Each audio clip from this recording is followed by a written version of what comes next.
Good morning, friends. Welcome to the Unitarian Universalist Fellowship of the Emerald Coast. I'm the Reverend Ruth Van Lillian. My pronouns are she, her. I offer a special welcome to our first time visitors, both in person and online. You are in the company of the curious, questioning, the hopeful. We are a band of faith explorers, each searching for meaning, none forcing their beliefs on others, and all learning from each other's discoveries. As we engage in the practice of celebrating what is worthy and sacred in our lives, I am with you in heart and spirit. And as your part time contract minister, I am available remotely for your pastoral needs. I know there are many pleasant diversions to pull us away from attending Sunday services: the garden, the beach, the water, and the ever beckoning pillow. I'm so glad you chose to set such things aside for an hour to come together with our faith community. The world can be a scary place, but it is less so when we are together. We need reminding that we are not alone and that we have more power as a group to make positive changes to our broken planet and its hurting inhabitants. May we bring out the best in one another as we seek spiritual refreshment and restoration together this beautiful morning.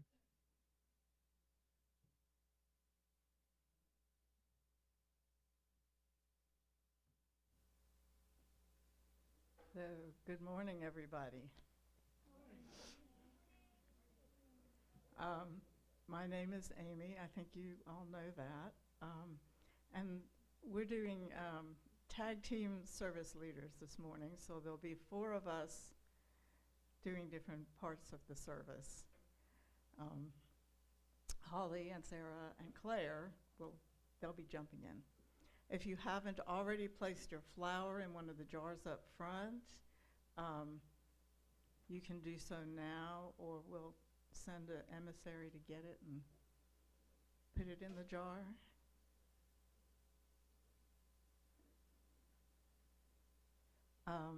Announcements are listed in your order of service, and I think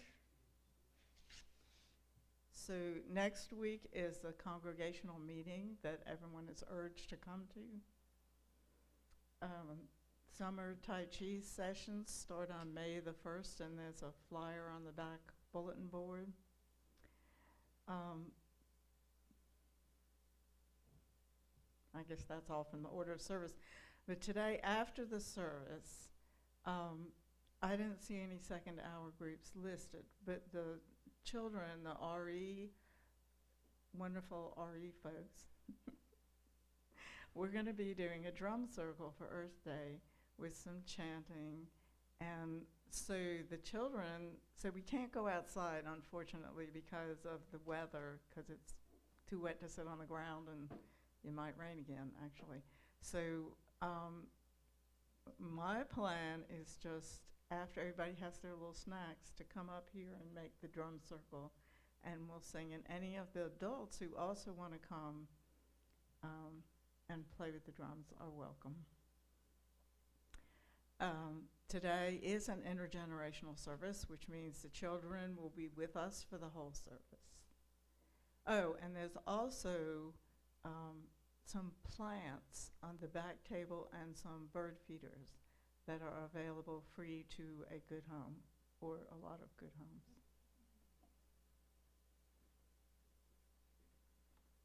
And now the prelude prepares us for the service.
Shua, will you light our chalice, please?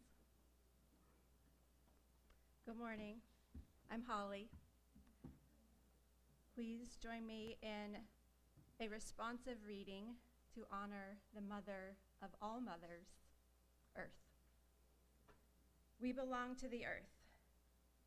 Number 550, responsive reading. I'll say the bold part. It should be up here. It's not in the slideshow. So we can find it number 550, responsive reading.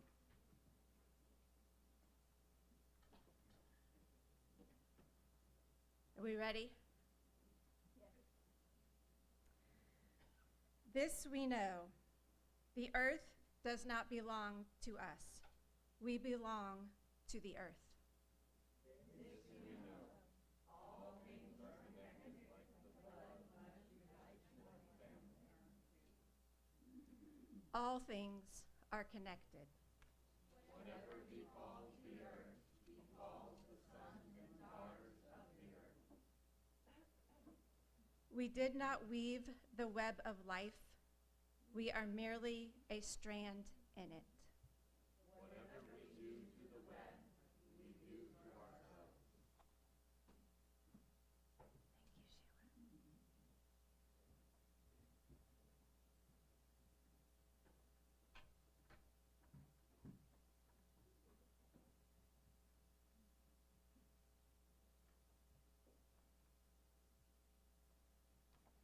Please stand in body or in spirit to join in singing hymn number 1064 in the teal hymnal, Blue Boat Home.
are invited to briefly share personal events in your life by dropping a pebble into the bowl or of water silently, or while speaking a few words into the microphone so we may support each other in sorrows and celebrate together in joy. Please do not share others' personal information without their consent or permission.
Earth, teach me. Earth, teach me quiet as the grasses are still with new light.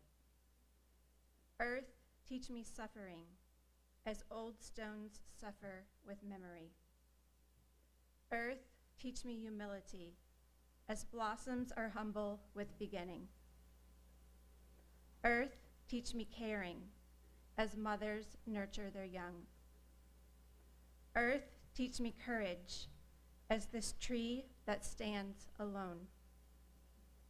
Earth, teach me limitation as the ant that crawls on the ground. Earth, teach me freedom as the eagle that soars in the sky. Earth, teach me acceptance as the leaves that die each fall. Earth, teach me renewal as the seed that rises in the spring. Earth, teach me to forget myself as melted snow forgets its life. Earth, teach me to remember kindness as dry fields weep with rain.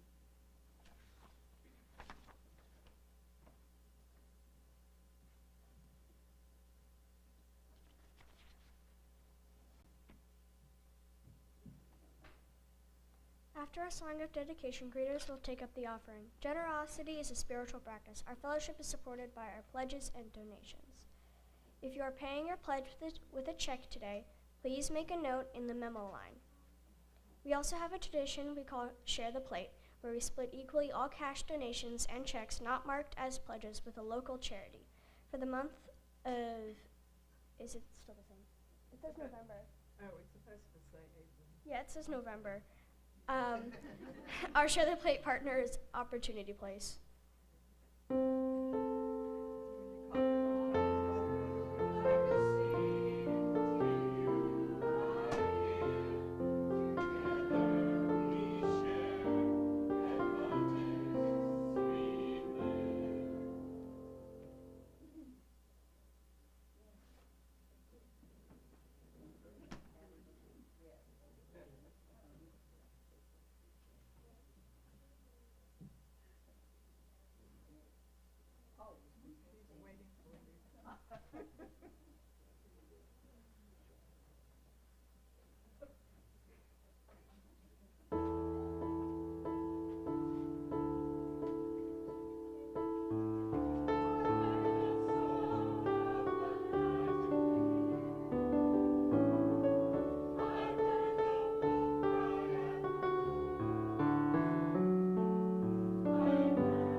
So, who remembers 1970? You don't remember 1970, unless it was a previous life. I remember 1970. I was a junior in high school. The first Earth Day was April 22nd, 1970. And I actually thought I still have my yearbook. I was going to go back to my yearbook and show you pictures of what we did for Earth Day in 1970, and you could see me in 1970. But there were no pictures from the Earth Day celebration in the yearbook. So, and I even asked my sister about the next year, and the previous year. Let's see. My yearbook was 1971. It's when I graduated. So I asked her about the 1971, and there weren't any in there either. So. Sorry, no 1970 pictures. So that was the first Earth Day. So how did this all start? And here's a couple of things that I remember that were going on that caused everybody to become what we would call environmentally aware. The first thing really was a book published in 1962 called Silent Spring. And I think, did my slides get into the slideshow? Okay, so Silent Spring, first slide. So that's the book. So Rachel Carson had actually been working on her research for many, many years before the book was published in '62. And this was a book about the dangers of the pesticide DDT that was just sprayed on everything because it killed everything, basically. Bugs and things that we thought we didn't want, but it also killed a lot of birds, it killed people, it was really bad.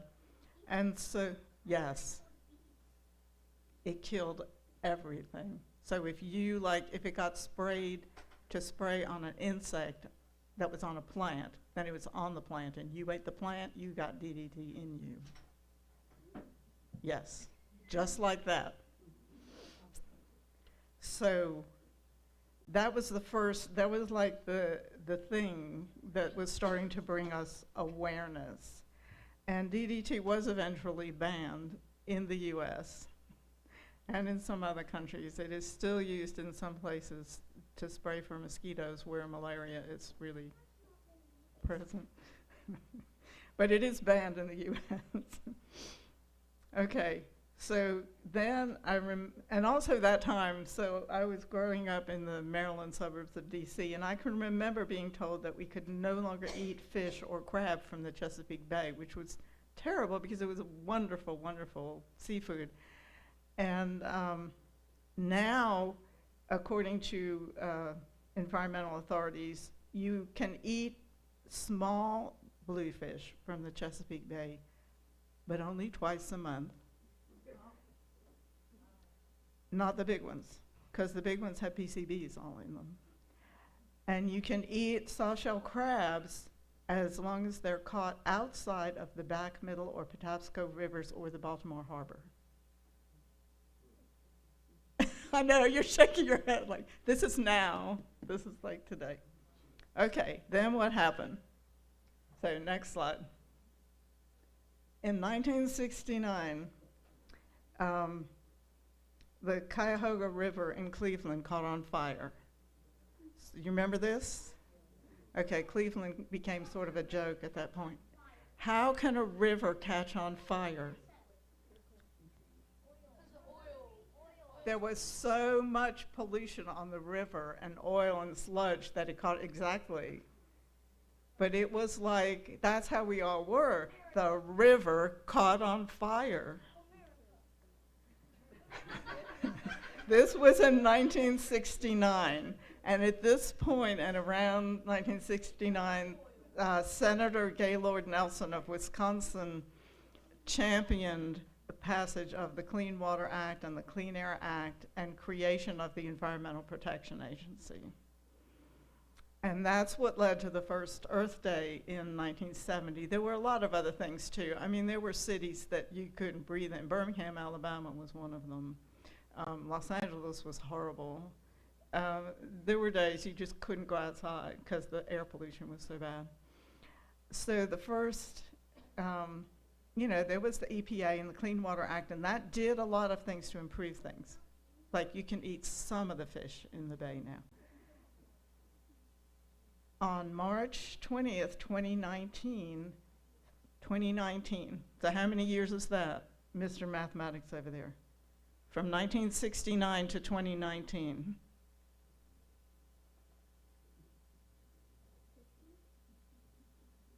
It's 50 years.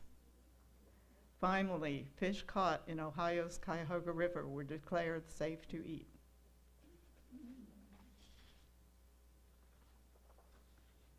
But then what happened? Next slide. On August 25th, 2020, the river got on fire again. I'm sorry, guys. No, that one was actually an oil spill. It wasn't general pollution, but it was like a barge that spilled. But it caught on fire. Yes, the river was on fire again.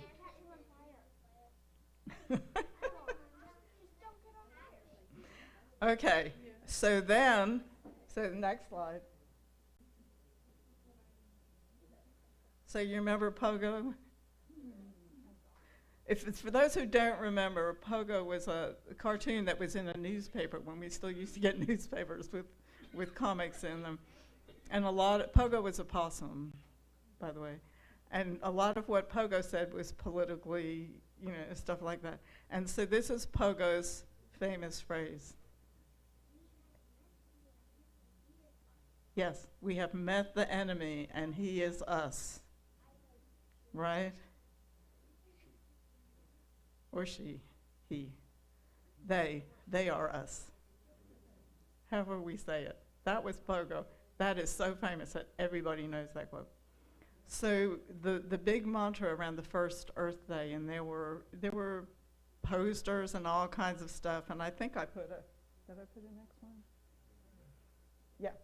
So that was the thing. Reduce, reuse, recycle. And we used to walk up and down the street chanting that, you know, like we did back then. And, okay, so now people make a longer list. So they say like rethink, refuse, reduce, reuse, refurbish, repair, repurpose, and recycle.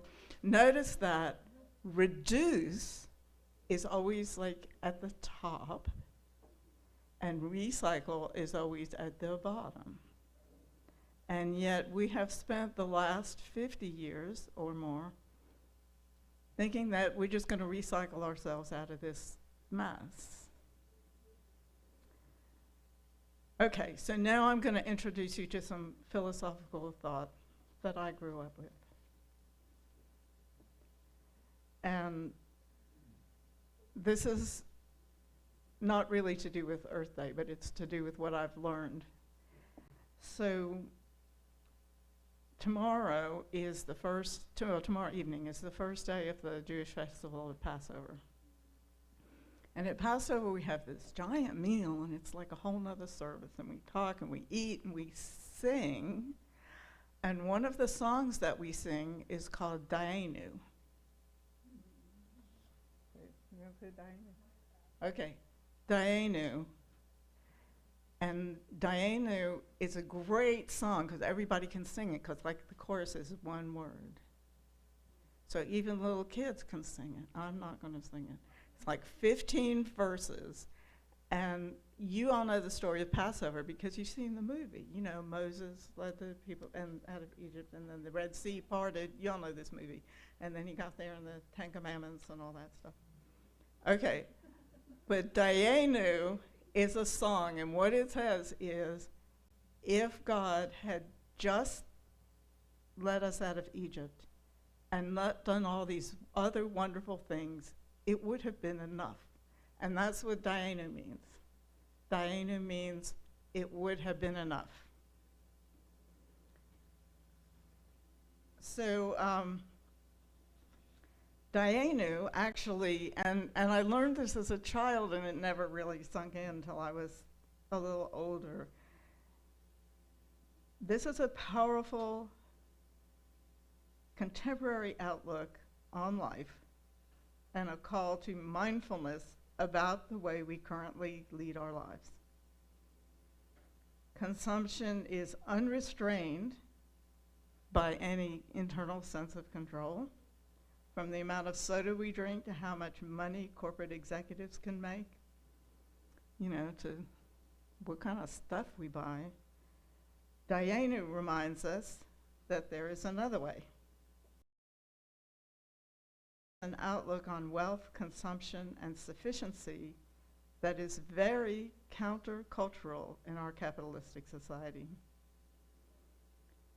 In the Ethics of Our Fathers, which is part of the Talmud, it is taught, who is rich? The one who is content with what one has.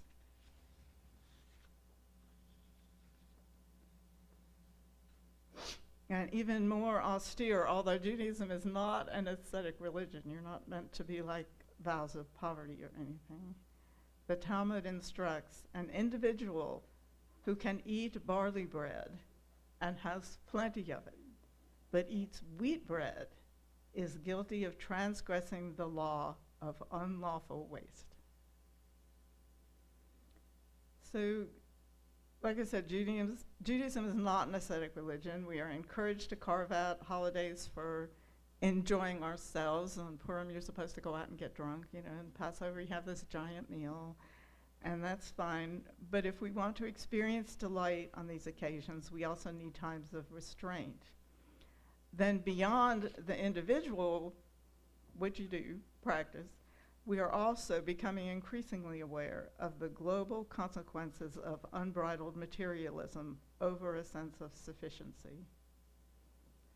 From income inequality to climate change, our refusal to put limits on what we do and how much we consume have destructive consequences. By returning to a sense of Dayenu, it's enough, of thinking deeply about what is enough, we have the potential to change ourselves and our world.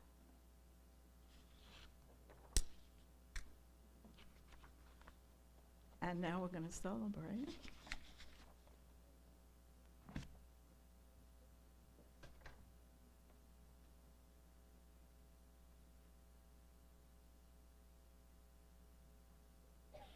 Hey everybody. So, most of you already know me, but if you don't, I am Sarah Searfoss. I am the RE assistant, and I work alongside Holly. And this is my first flower ceremony. And for anyone else who is new to this, like if you're new to never experienced this before, like me, we hold a flower ceremony every year.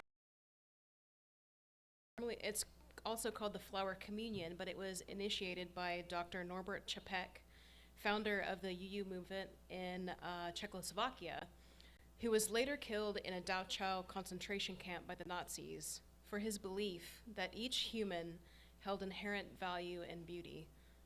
His belief in this concept made him too powerful to be allowed to live. I think that belief is powerful, and it's more important than ever to display actions that fit what I call the golden rule. We continue to share these values through the flower ceremony by choosing a flower that represents something unique about ourselves. I chose the marigold for my flower. All of the little petals make them fun and meditative to draw. My mom uses them to repel bugs in her garden. They have a cheerful, warm color.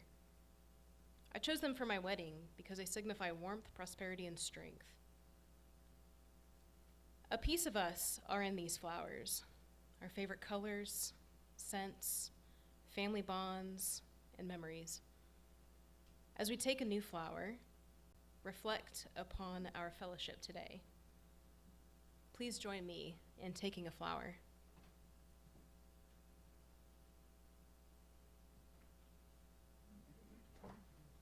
You want everyone to come up and take a flower? Oh now? yeah, y'all good. Y'all can come up and pick a flower now, and you should pick one that you didn't bring. It's okay, you can drip. It's just water.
You're fine.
And then those dry like as they look.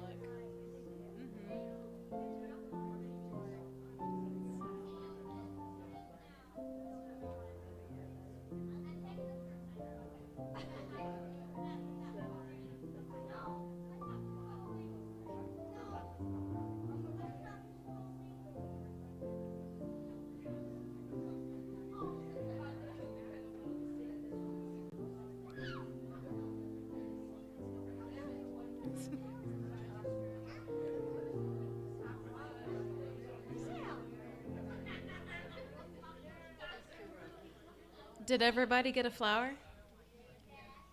Cool. So after we leave today, I invite everyone to put your flower in a vase, dry it and preserve it, draw or paint it, or simply remember it. When you think of your new flower, reflect on how our diversity brought together can nurture innovation, creativity, and better understanding. I hope we can also remember the value of friendship and the value within ourselves.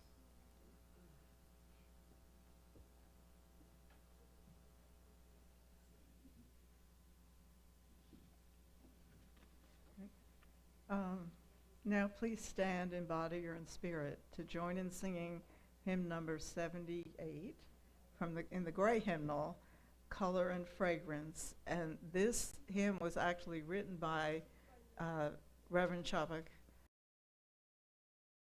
Communion. And also, if I know we have some people who are, a little bit sensitive to the word gods. Life in this song, it works.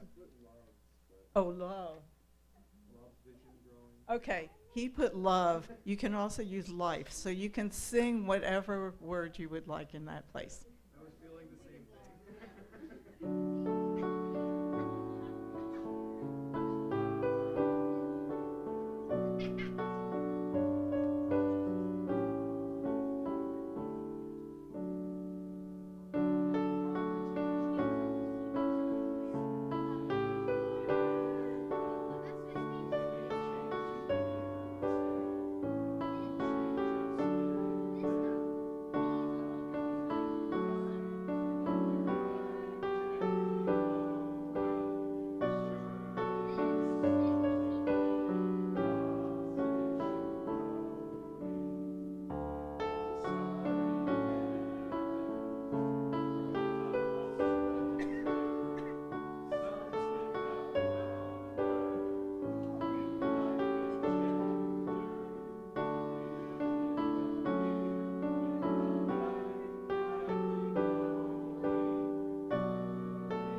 Earth, be the source of the strength in me. Wind, lift my spirits and set me free.